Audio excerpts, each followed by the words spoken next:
जन साथियों, मैं आपका अपना रामेश्वर आरडी अकेडमी से। आज हम बात करने आए हैं यूपी पुलिस का जो एग्ज़ाम है 8, 9 और 10 जून को जो होने वाला है, उसके जो पेपर है, जो जो स्टूडेंट हैं, छात्र हैं, जो पेपर देने जाएँगे, तो उनके प्रेशर के बारे में, जो एग्ज़ाम प्रेशर है, उसको लेके हम कुछ मुद्दों पर बात करने जा रहे हैं। और उसके बारे में क्या कि कुछ स्टूडेंट थे, जो स्टूडेंट ने मेरे से प्रश्न किया, तो उसके ऊपर बोला कि इसके एग्ज़ाम प्रेशर के ऊपर आप वीडियो बनाइए। तो मैं उसके ऊपर एक वीडियो बना रहा हूँ और मैंने खुद भी एग्ज़ाम दिया, तो मैंने एग्ज़ाम प्रेशर सहन किया है, मैंने झेला है कि एग्ज़ाम प्रेशर क्या होता है, क्या दिमाग में चलता है। तो कुछ प्रश्न हैं, तो उन प्रश्नों के हम जवाब देंगे, जो आपके भी वही प्रश्न होंगे। तो हम आज उन प्रश्नों पे जवाब बात कर लेते हैं एग्ज़ाम हॉल पे।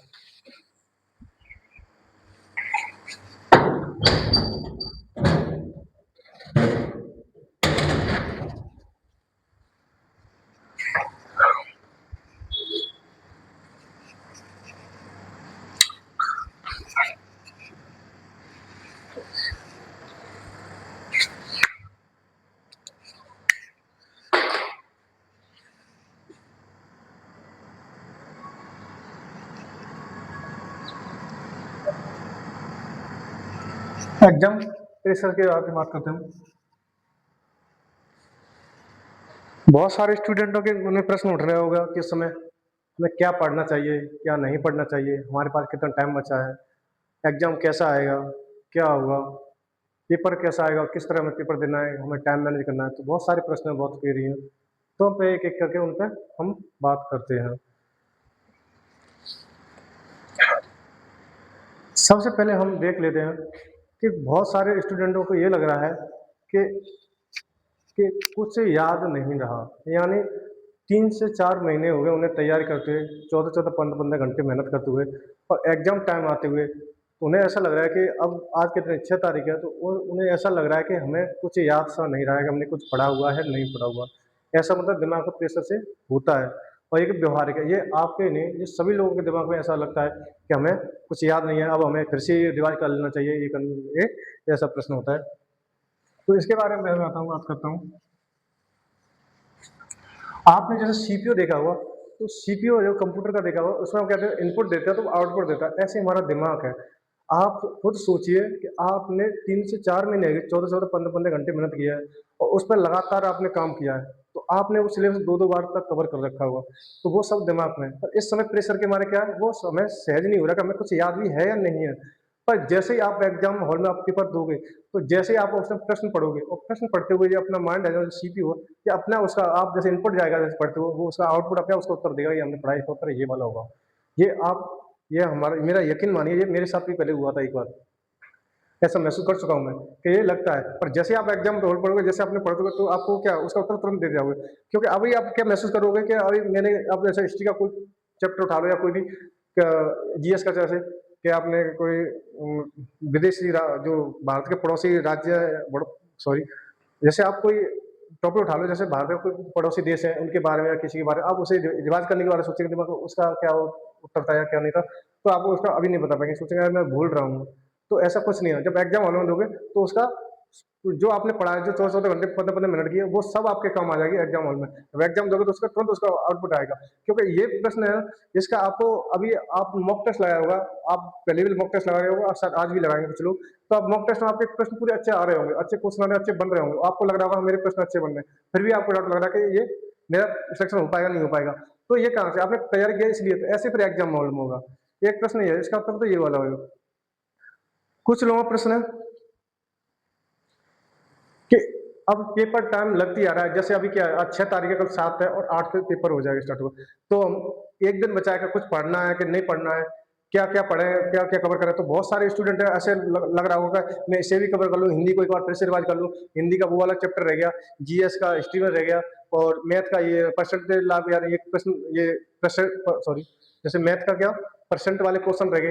तो ऐसे क्वेश्चनों को, ऐसे दिमाग में बहुत सारे प्रश्न चल रहे होंगे, मैं इसको कवर करूँ, इसको कवर करूँ, और उसमें बहुत सारा उसे क्या दिख रहा है, वर्क दिख रहा होगा काम करने के लिए, और उसे कह रहे हो टाइम कम दिख रहा होगा सामने कि मेरे पास अब टाइम कम हो, इतना सारा कार्य मैं कैसे करूँ। तो आपको इस तरह नहीं सोचना कि आपने काम नहीं किया, आपने बहुत काम किया है और आप पूरा पॉजिटिव रहिए, आपने रियल में ही मेहनत की है और आपने रियल मेहनत किया, आपको रियल उसका रिजल्ट मिलेगा। पर ये ना सोचिए कि मैं ये काम करूँ, वो काम करूँ, आप इससे क्या होगा कि मैं फिर से रिवाइज़ कर जाऊँ, ये कर जाऊँ, तो ऐसा कुछ नहीं है। क्योंकि एग्ज़ाम में हमेशा जो आपने पुरानी तैयारी की है, आपने 4 महीने, 3 महीने से या उससे और पहले तैयारी की है, तो वो आपकी तैयारी काम आती है एग्ज़ाम में। क्योंकि बहुत सारे प्रश्न आपको ऐसे मिलेंगे जो आपने अभी नहीं पढ़े होंगे, वो बहुत पहले पढ़ चुके हैं, वो एग्ज़ाम में आपको मिल जाएँगे। तो वो क्वेश्चन वो आपकी पुरानी तैयारी से रिलेटेड होंगे, तो वो आप उससे क्वेश्चनों को आराम से कर पाओगे। तो इसलिए मैं कह रहा हूँ कि ये इसका मतलब ये नहीं है कि आप एक दिन में ये सारी चीज़ पढ़ो और एक अपना दिमाग खराब करके ये सारी चीज़ पढ़ लूँ, वो पढ़ लूँ, तो आप इसका प्रेशर निकाल दीजिए। और आपको पढ़ने का सिस्टम ये है कि मतलब आप एग्ज़ाम से 1 दिन पहले पेपर पढ़ाई छोड़ देनी चाहिए, क्योंकि आप उसे दिमाग को थोड़ा रिलीफ दो, आराम दो उसे, और पेपर के मुद्दे से हटके दूसरे मुद्दे बात करो। जो आपकी जिसमें रुचि हो, जिसके कि खेल में रुचि हो, खेल में, या किसी और चीज़ में और रुचि में, उसके बारे में थोड़ा ब खेल-कूद में, या जिस मामले में आप मूवी देख रहे हो, कोई मूवी देखता है, कोई उसमें देखो। तो उससे क्या हो, थोड़ा एग्ज़ाम से थोड़ा दूर हट के देखो, तो दिमाग में प्रेशर कम होगा और आप उस दिन दूसरे दिन दोगे पेपर आप सही कर पाओगे। और हमें रियल में 1 दिन पहले पढ़ाई छोड़ देनी चाहिए। आप 7 तारीख तक 7 कल 7 तारीख है, परसों 8 को पेपर है, तो कल 7 तारीख तक क्या है, आपको छोड़ देनी चाहिए। आपको कुछ लग रहा है तो शाम के 7 बजे तक पढ़ना चाहिए, उसके बाद नहीं पढ़ना चाहिए। और जैसे अगर 7 के बाद जैसे 8 वाले का पेपर है, तो 8 वालों को क्या करना है, तो उसका क्या है, वो 7 वाले का एनालिसिस देखना है, क्या आ रहा है, कैसा है। तो उसके लिए आपको माइंड सेट करना है, ये नहीं करना कि ये यहाँ से प्रश्न आ रहा है, यहाँ से प्रश्न आ रहा है, यहाँ से आ रहा है। हाँ, आप देख सकते हो, तो मैथ रीजनिंग का थोड़ा बहुत एक आध क्वेश्चन देख सकते हो कि जो तुमने पढ़ा नहीं है, जहाँ से तुम्हें याद नहीं है, यहाँ से क्वेश्चन आ रहा है, तो वो मैच कर जाएगा। नहीं, जीएस और हिंदी में तो आप कुछ नहीं कर सकते। तो आपको बस उसका एनालाइज देखना है, उसके लिए माइंड सेट करना है, हमें क्या कैसे देना है, पेपर हार्ड है, नॉर्मल आ रहा है, तो उस हिसाब से हमें पेपर देना है इसलिए। तो ऐसा करके आपको एक दिन पहले पढ़ाई छोड़ देनी चाहिए और इस चीज से बाहर निकल जाइए, मतलब कि मुझे ये पढ़ना है, वो पढ़ना है। आपको जितना टाइम बचा, जितना आपका कवर हो सकता है हो जाए, उतना ठीक है। बस एक माइंड से ये सोच लीजिए कि जितना कवर हो जाए उतना ठीक है, नहीं जो हमने बहुत थोड़ा कुछ पढ़ रखा है वही हमारे काम आएगा। ठीक है। सबसे ज्यादा प्रश्न इस बात का है, और सबसे ज्यादा डरे हुए लड़के ये लिए एग्जाम हार्ड आएगा या इजी आएगा। लड़के सबसे ज्यादा डरे हुए हैं कि एग्जाम हार्ड आएगा, इजी आएगा, कैसे क्या होगा। आप खुद सोचिए, जिस प्लेटफॉर्म से आप पढ़ रहे हैं, उत्तर प्रदेश का जो परीक्षा है, यू पुलिस का, तो जिस प्लेटफॉर्म से जो इसके एस्पिरेंट है, तो वो पढ़ रहे हैं, तो उसी प्लेटफॉर्म से सारे बच्चे पढ़ रहे हैं। ऐसा तो नहीं है बाहर से बच्चे आके पढ़ेंगे, या ऐसे अमेरिका से बच्चे आ रहे हैं पढ़ के, वो आपके यहाँ पे पढ़ देंगे, हमसे ज्यादा नंबर ले जाएंगे, ऐसा नहीं है। जो ये जितने प्लेटफॉर्म पढ़ा रहे हैं, वो आप भी पढ़ रहे हैं, उन्हीं से वो पढ़ रहे हैं, और आपने 14 15 15 घंटा मेहनत की है। तो आपका कंपटीशन एग्जाम से नहीं है, आपका कंपटीशन आपसे लड़कों से है। किससे? लड़कों से। तो अगर एग्जाम हार्ड आएगा या इजी आएगा, तो वो सबके लिए आएगा। अगर एग्जाम हार्ड आता है तो नंबर घटते हैं, तो सबके नंबर घटेंगे। एग्जाम इजी आएगा तो सब नंबर सबके बढ़ते हैं, तो सबके बढ़ेंगे। तो इसके लिए ये तो कोई प्रश्न ही नहीं होता कि एग्जाम हार्ड आया या इजी आए, बस इसे टैकल करना है, एग्जाम को किस तरह देना है, तो उसकी हम बाद में इसकी बात करेंगे। तो इसके लिए क्या है, एग्जाम हार्ड और इजी के वाले मैटर नहीं रखना, क्योंकि आप ही लोगों का आपस में कंपटीशन, कि बाहर का लड़का कोई बाहर से पढ़ के नहीं आ रहा जो आपसे ज्यादा नंबर ले जाएगा, वो ले जाएगा, ऐसा कुछ नहीं है। तो ये मेरे समझ गए होंगे जो मैं आपको समझाना चाह रहा हूँ। जो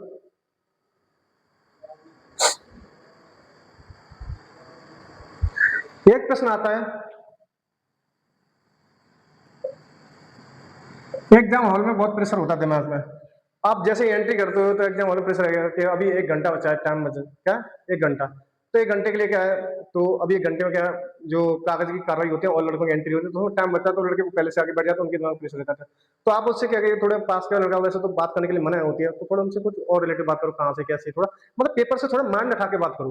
पेपर के बारे में सोचो, पेपर से थोड़ा हट के बात करो, थोड़ा दिमाग में, तो थोड़ा दिमाग शांत रहेगा। तो जैसे पर जैसे बोल रहा है कि आप अलर्ट हो जाइए, आपको एग्जाम ले जाने का कोई चीज अपना सावधान पोजीशन हो जाए, तो आपको तुरंत अपना एग्जाम पाइए और एग्जाम से पूरा माइंड सेट कर लिया, हमें किस तरह पेपर देना, उसके बारे में सोचना स्टार्ट कर दिए, उस तरह से काम करना। तो ये एग्जाम हॉल में प्रेशर से आप कम कर सकते हो, एक दूसरे से बात करके, और थोड़ा या नहीं तो एक झपकी लेके, नींद लेके 10 15 मिनट की झपकी लेके थोड़ा माइंड सेट हो जाएगा और शांत हो जाएगा, उसके बाद फिर एग्जाम देंगे तो वो अच्छा एग्जाम हो जाता है। तो ऐसा भी कर सकते हैं आप। सबसे बड़ा प्रश्न है, एग्जाम देते समय क्या क्या गलती करते हैं हम, ये सबसे बड़ा प्रश्न है। एक तो ये प्रश्न था एग्जाम हार्ड है, ये तो इसका तो मैटर ही नहीं है ये हार्ड है। और ये क्या सबसे बड़ा, एग्जाम देते वक्त क्या करते हैं।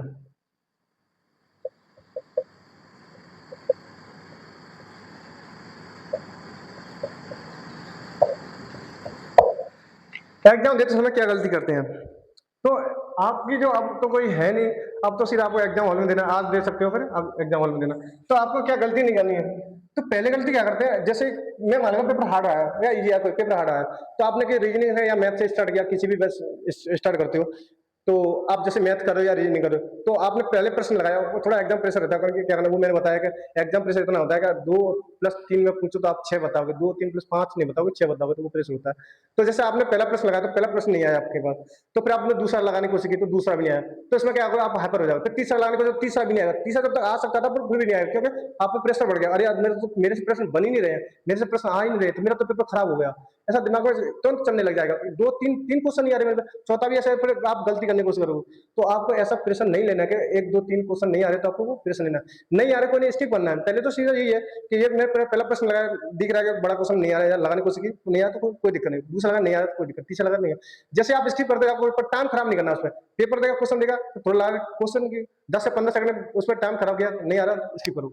उसके बाद क्या है, जैसे आप धीरे धीरे ऐसे आगे बढ़ोगे, तो आपको जैसे प्रश्न बनने स्टार्ट हो जाएंगे, प्रेशर क्वेश्चन जैसे बनने स्टार्ट हो जाएंगे, आप बनाते जाओगे प्रश्नों को, फिर आपके बाद क्या होगा, उसके बाद आपका जो प्रेशर वो माइंड का कम हो जाएगा, फिर आपका पेपर पर काम करना, दिमाग काम करने लग जाएगा। और जैसे फिर आप जो फिर ऐसे एक बार तुम आपको रिपीट करके फिर से आओगे उन क्वेश्चनों पे, तो उन क्वेश्चनों को फिर आराम से इजी तरीके से कर सकते हो। तो सबसे बड़ी पहली गलती ये है कि बच्चे हाइपर नहीं होना, क्या ना, कोई प्रश्न नहीं आता तो हाइपर नहीं होना है। तो मतलब पहले दूसरे तीसरे क्वेश्चन को आप लगाते हो, कोई बात नहीं है, नहीं आ रहा तो कोई दिक्कत नहीं, इसकी पर चलते रहो, वो बाद में आ जाएगा, पर टाइम खराब नहीं करना और ना आप हाइपर होना है, बस शांत रखना और धैर्य रखना, पेशेंस से काम करना। तो इस तरह से आप पेपर में ये लगा सकते हो। एक तो ये गलती करते हैं एग्जाम देते समय। एक आता है आपका जीएस का पार्ट। जीएस के पार्ट में क्या करते हैं बच्चे, वैसे इसमें नेगेटिव मार्किंग है नहीं ऐसे तो जीएस के पार्ट में क्या है कि बच्चे ऐसे लगाते हैं, तो इसमें क्या है 50% या 60% लोग श्योर हो जाते हैं कि क्वेश्चन का ये वाला उत्तर सही है। मतलब 60% मतलब आपके 35 36 क्वेश्चन है, 36 क्वेश्चन है, सॉरी 35 क्वेश्चन है, तो आप इसमें क्या करोगे, आप इसमें क्या लगेगा आपको कि जैसे कि 50% या 60% क्वेश्चन आप लोग आराम से कर सकते हो, ये वाला है। कुछ प्रश्न ऐसे होते हैं वो डाउट वाले क्वेश्चन होते हैं कि हमने ये पढ़ा इसका ये वाला तला ये वाला लगा। तो शुरुआत में जब अटेम्प्ट करो तो आपको ये नहीं करना जीएस में, जैसे ए और बी है, कौन सा, अच्छा एक एक उत्तर ए है और एक का बी है, कोई प्रश्न नहीं लिखा है, क्वेश्चन लिखा है कोई है क्वेश्चन, आप इन पर डाउट है। अब बच्चा क्या करता है कि मैं ए लगाऊं या बी लगाऊं, ए लगाऊं या बी लगाऊं, इतने ही में उस इन पे एक दूसरे पे ए बी पे घूमते घूमते अपना टाइम खराब कर लेता है। तो ये टाइम खराब नहीं करना है, कौन सा, ए लगाऊं बी लगाऊं। अगर डाउट वाला क्वेश्चन है, डाउट वाले क्वेश्चन को तुरंत स्किप करो। जो तुरंत लग रहा है कि क्वेश्चन पढ़ो, क्वेश्चन के 4 ऑप्शन देखो, क्वेश्चन पढ़ो और उसका 4 ऑप्शन देखो, और 4 ऑप्शन देखो जो आपको लग रहा है ये वाला, उसे लगा के आगे निकल जाओ। और जो डाउट वाला है उसे गोला कर दो और छोड़ जाओ। मैसेज आपको सभी लगाने हैं, तो डाउट वाला क्या गोला करो छोड़ जाओ। तो जैसे फिर से आओगे तो आपको क्या है, फिर आपके अंदर क्लियर हो जाएगा। एक बार जैसे पेपर से ओके निकला फिर से आओगे तो आपको क्या लगेगा, फिर आप ए बी लगेगा, तो उसके बाद आप इसे आराम से कर सकते हैं। क्योंकि जीएस को सिर्फ 8 से 10 मिनट में लगा सकते हैं, कितने, 8 से 10 मिनट में। तो 8 से 10 मिनट में लगा तो वो इसी तरीके लगा सकते हैं। अब आप सोचोगे ए बी करूँ या बी ए करूँ, ये इसमें टाइम खराब हो, तो ये आपको जीएस का पूरा टाइम ले जाएगा। ऐसे बहुत सारे लोग पेपर खराब कर लेते हैं, तो ये भी है नहीं करना, क्योंकि पेपर खराब हो गया, टाइम खराब हो गया, तो फिर आप टाइम मैनेज नहीं कर पाओगे, तो सारा पेपर ही खराब है। यहाँ एक एक नंबर की मेहनत है। अब एग्जाम कैसे देना है, एक बार फिर एग्जाम पे बात कर लेते हैं।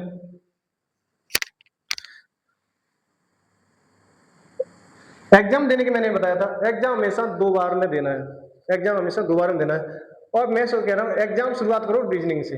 तो रीजनिंग में आपने बहुत सारे क्वेश्चन किए, उसमें नॉर्मल भी आते हैं, हार्ड भी आते हैं, तो आप नॉर्मल क्वेश्चन कर पाओ तो आपके अंदर थोड़ा मोटिवेट हो जाओ थोड़ा, और आपको उत्साह बढ़ेगा कि हाँ मेरे क्वेश्चन बन रहे हैं और मैं कर पाऊंगी, तो उससे आपके लिए डिमोटिवेट नहीं होगी। तो रीजनिंग से स्टार्ट करोगे, तो इसमें क्या है कि जो क्वेश्चन हार्ड आ रहा है, जो लंबा पेज में लिखा हुआ, जैसे लग रहा है कि उसका बहुत थ्योरी लिखी हुई है कोई प्रश्न की, और उसे पढ़ने में इतना टाइम लग रहा है, तो उसे सोचने करने में बहुत टाइम लगेगा, तो वो पहले राउंड में, कौन से में, पहले राउंड में, पहले राउंड में उसे क्या करना है, स्किप करना है। उसे देखते स्किप करना, पढ़ना नहीं है, बस देख लिया कि ये बड़ा प्रश्न है, इसे बहुत टाइम लगेगा, तो वो स्किप करना है। और जैसे आपको लग रहा है कि क्वेश्चन है, कोई कैलकुलेशन है या कोई बड़ा क्वेश्चन, तो वो स्किप करना है। इस तरह से रीजनिंग करना है, और रीजनिंग करने के बाद उसके तुरंत बोला बनने हैं, ऐसे करके क्या है स्किप करना है। और ऐसे आप मैथ भी करोगे तो मैथ में भी ऐसे करना है। मैथ के क्या, उसकी भाषा देखनी है, और जैसे आपको पढ़ते हुए लग रहा है कि ये प्रश्न मेरे समझ में नहीं आ रहा, तो मैं करूंगा क्या, तो उसे कोशिश नहीं करनी, दोबारा पढ़ना नहीं, पहले राउंड में तो उसे स्किप करना है। और ऐसे कैलकुलेशन दिख रहे हैं उसमें कोई 4/3 6/8, जैसे आप पढ़ते हुए दिखा प्रेशर दिख रहा है, उसे नहीं समझ आ रहा, कोई दिक्कत नहीं, इसकी पूरी बाद में हमें पहली राउंड में वही प्रश्न करने हैं, हमें देखते हुए समझ आ रहा है, इसके हमने बहुत प्रैक्टिस की है और हमने ये बहुत बार ये सीधे पढ़ते हुए नजर आएगा, ये तो ऐसे हो जाएगा, उसे 30 से 40 सेकंड में से निपटा दो, उसे आकर निकल जाओ। जैसे आप ऐसे जीएस को करके आओगे और हिंदी को करके आए, किसको, जीएस और हिंदी को करके आगे फिर से आप आओगे तो फिर से जो आपने स्किप किए हैं स्किप क्वेश्चनों को फिर से क्या करोगे, आप उसे फिर से कर सकते हो, उन्हें आराम से आपको टाइम लेकर उसे कर भी सकते हो और फिर आराम से आपको प्रश्न हो भी जाएंगे। हंड्रेड श्योर कह रहा हूं मैं, जो प्रश्न आपने अगर उसमें से 7 प्रश्न छोड़े तो 7 में से आप 4 या 5 प्रश्न आराम से कर जाओगे, जो प्रश्न आपने छोड़ के गए हैं आप फिर से आओगे। तो पेपर हमेशा 2 बार राउंड में लगाना है, पहले राउंड में नहीं लगाना कि पेपर क्वेश्चन हार्ड है फिर उसे करने लगे हो, फिर भी टाइम खराब हो फिर दोबारा करने लगे हो, पहले राउंड में ऐसे नहीं आया कोई दिक्कत नहीं, छोड़ो हम बाद में देख लेंगे, नहीं आया तो मैं पूरा पेपर है फिर छोड़ो, ऐसे निकलते जाना और उसके बाद फिर लोग दोबारा के ऐसे काम करना है और ऐसे प्रश्न करना। इन सबसे बारे में सबके बारे में बात हो चुकी है, एग्जाम देते समय क्या गलती करनी है, इनके हार्ड है, हार्ड इजी का कोई मतलब नहीं।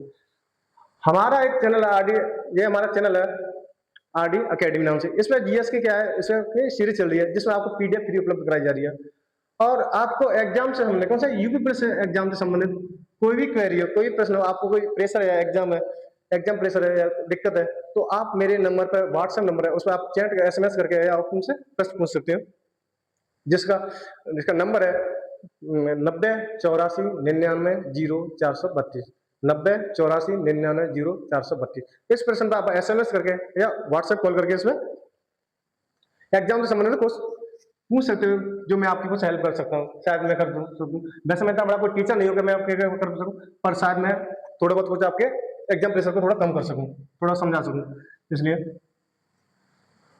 जय हिंद साथियों।